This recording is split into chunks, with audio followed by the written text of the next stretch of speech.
Welcome to r/Askreddit, where people answer the question, do you know of someone who ruined their life in just a matter of minutes? If so, how'd they do it? Our first reply is from Not Another Empire. A guy got intoxicated at a corporate holiday party and made out, consensually, with his work wife, who was a one-rank subordinate. HR was unimpressed with violation of their zero-tolerance policy, and he was fired for cause. His actual wife was unimpressed with excuses and filed for divorce. Our next reply is from Kinetic Keep. She sold pills that she knew contained fentanyl to two people. The first one died. She found out and sold the same pills to another person who also died. Boom, life in prison. The texts between her dealer are what led to her arrest and exposed that she had full and complete knowledge that the pills would result in an overdose. Obviously I don't know this woman, but since dealers typically buy their drugs from their supplier, my guess is that her reason was, well, I spent $20 on that pill, so I can't just be down $20, so I gotta sell it for $25 to at least make my money back. And if they die, oh well, at least I got $25. Our next reply is from Yes Rico Kaboom. When I was in my early 20s, I worked as an energy worker in field service. One of my really close friends was someone who I was on calls with regularly. A project lead pressured both of us to work on equipment that we weren't qualified or trained to work on, and we unfortunately relented. We were halfway done with the task, and I walked out to the truck to grab water bottles. Halfway to the truck, I hear a giant buzz, then a huge bang, then screaming. By the time I get back to the generator room, my friend is fully on fire. The cabinet had arc blasted, and he had been right in the way. By the time I got our fire blanket from the truck, he was basically fully engulfed. I was able to put him out and get him into as much of a recovery position as I could, and then I called our shop to get them to organize rescue to our location. He somehow survived 80 to 90% second and third degree burns, but he coded so many times he ended up with severe brain damage from oxygen deprivation.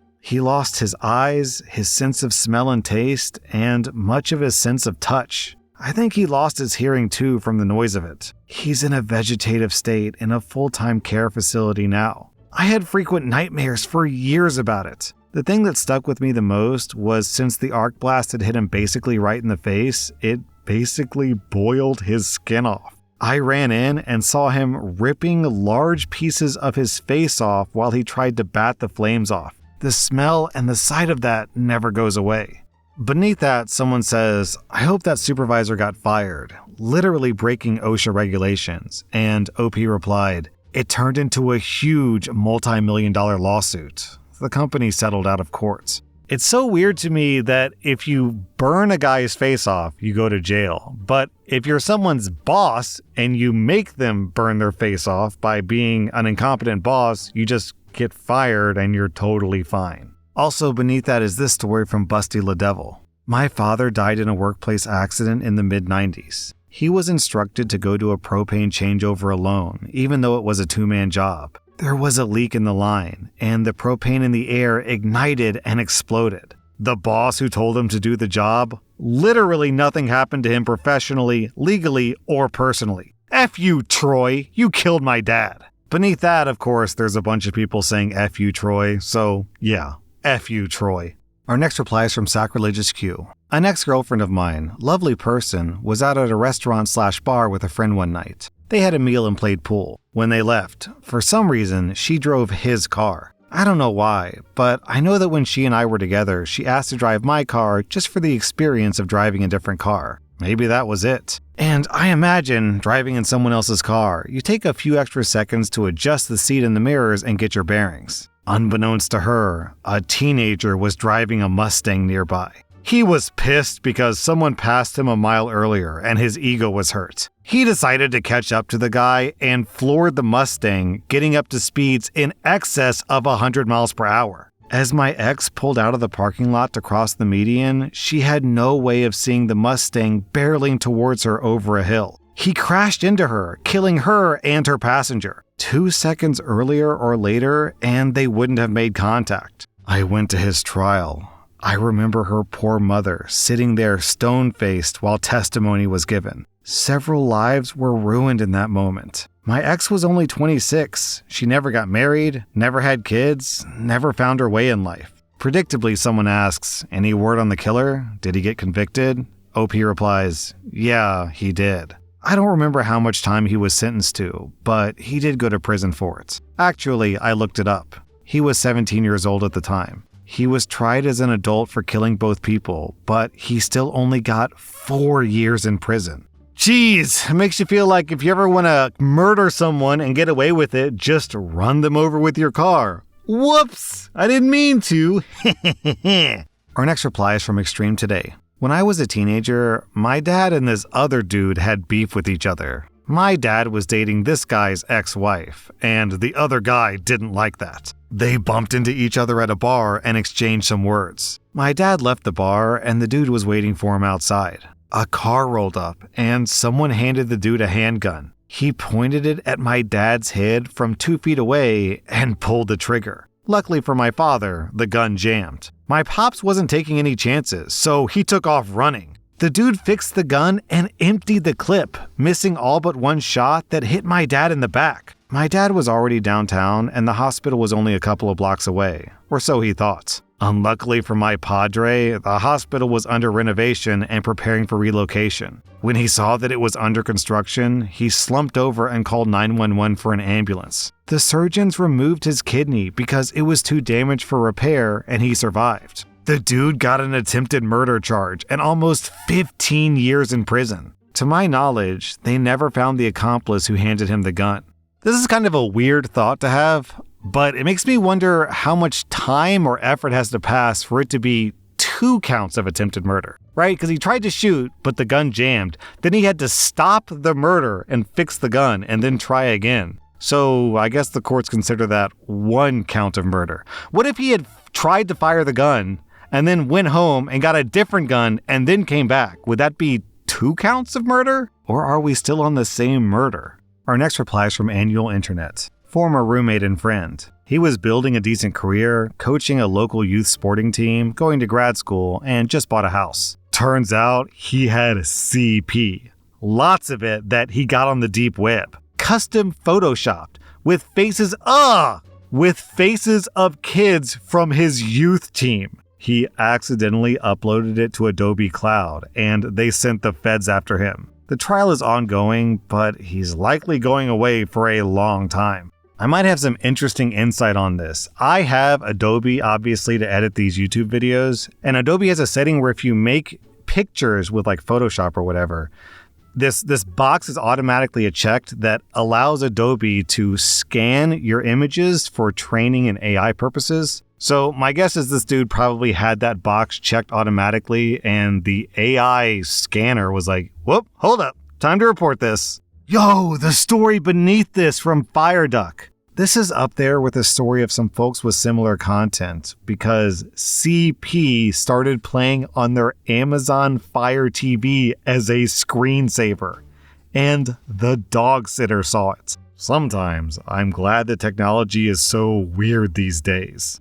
Our next reply is from Soulfiber. A kid I went to high school with wasn't going to graduate and decided to protest by speeding and doing wheelies on the road in front of the school. On his 3rd round, he passes a pickup truck, hooks his leg on the bumper, and is thrown from the bike right on his head, snapping his neck. The school posthumously graduated him. Then OP adds an edit. I noticed that his intelligence has been questioned. Let me share an additional anecdote. His nickname was Bob. When asked what it was backwards, he replied without guile or irony that it was oob. Whether you agree with the school's action in graduating him or not, locally it was considered window dressing, as the whole town knew of what happened within hours of the incident. You know, this is going to sound like a joke. I'm really not trying to make a joke here, but I can't help but notice that in a way, he actually got what he wanted. Our next reply is from Ecstatic Horse. The man that killed my grandfather never had so much as a speeding ticket. He was married with kids and fell behind on rent. My grandfather, who was in his 80s, worked for the company that rented this guy his home for extra money. Grandpa couldn't reach this guy about his rent, so he went and did a welfare check. The guy panicked and murdered my grandfather, destroyed more than one life in a matter of seconds. Beneath that, we have a similar story from Rolly effing Discapoli. I was just reading about a group of people who dined and dashed on their $100 bill and then ran over the server, who wasn't even trying to stop them, but was taking down their license plate. She died. Just like, who escalates like that? 4 people couldn't come up with $100, so they killed a 22-year-old? Then another story from Vanilla Raincloud. I knew someone who owned a farmer's market, and there was a guy who would frequently steal from him. One day, the guy stole a grapefruit, and the owner chased him as he drove off. The thief ran him over and killed him over a grapefruit. I've always heard that retail stores like Walmart and Target have a policy where the employees aren't supposed to stop thieves who are stealing. They're just supposed to, observe and take down information. And this thread is starting to give me an idea of why they have that policy. Our next reply is from DSP. A guy I went to high school with was kicked out of his college ROTC and moved back home. After some time of living at home, his dad walked into his bedroom and went off about him being lazy and needing to do something with his life. So he decided he was going to take his gun and rob a bank. Supposedly, the gun wasn't loaded. But he did successfully rob the bank and get away. Some time went by. He moved out of his parents' house and started living it up. He eventually told someone he trusted. That person turned him in. He was arrested and charged. He got a count for every person who was in the bank because he had a gun. You can decide if he ruined his life when he decided to rob the bank or when he decided to tell someone that he did it. Beneath that, we have an interesting comment from Ted Mosby is a jerk. What an effing rat, seriously. I do feel bad for the people who went through the robbery, but if nobody was injured, it was basically a victimless crime. Yo, what about all the PTSD from thinking you're going to die? What about the bank who got robbed or the people's savings who got robbed? Sympathy for armed bank robbers is kind of a weird take. Our next reply is from Krusty. My father. He punched a window out of anger. He severed the artery and ligament in his bicep. He almost bled out. He effectively removed his ability to work with his hands, which was the one thing he had going for him. He then became a moody piece of garbage alcoholic. Actually, he always was one, but way worse after this. He then beat the neighbor across the road with a pipe after they got drunk and got into an argument. He was arrested and went to jail. My parents lost the family home. They ended up splitting. I went no contact with him. 2 years later, he lost his life. Our next reply is from Lil Titty Sprinkles. My former roommate. He had a great job, made great money, had his own house in which I rented a room. The only problem was he was a serious alcoholic and a terrible person. He'd get up at 4:30 and go to work, get off at 2, and then hit the bar until 11.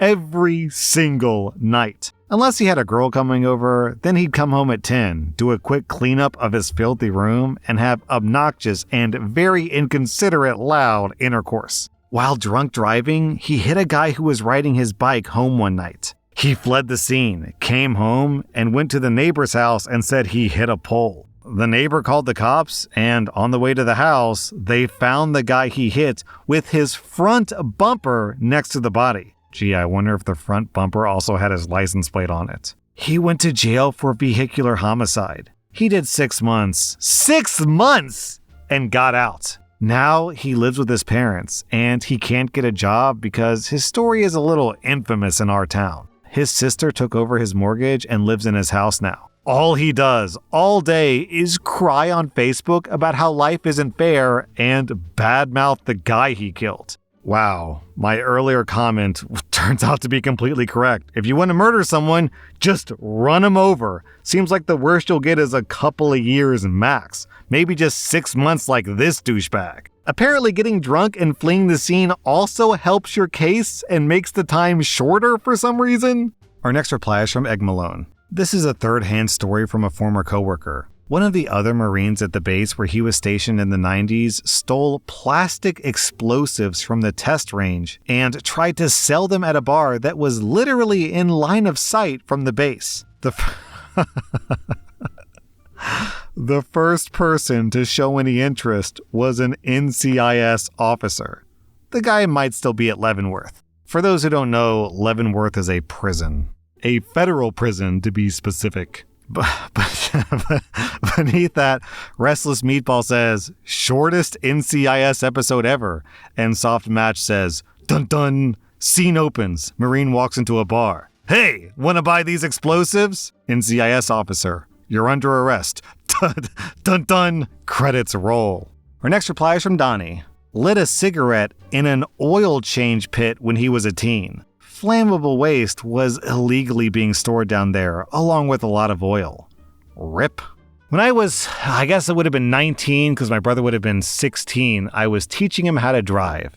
And we took the car to a gas station, and I was teaching him how to pump gas into the car. And you know how the gas handles, you catch it so it automatically dispenses the oil, hands off?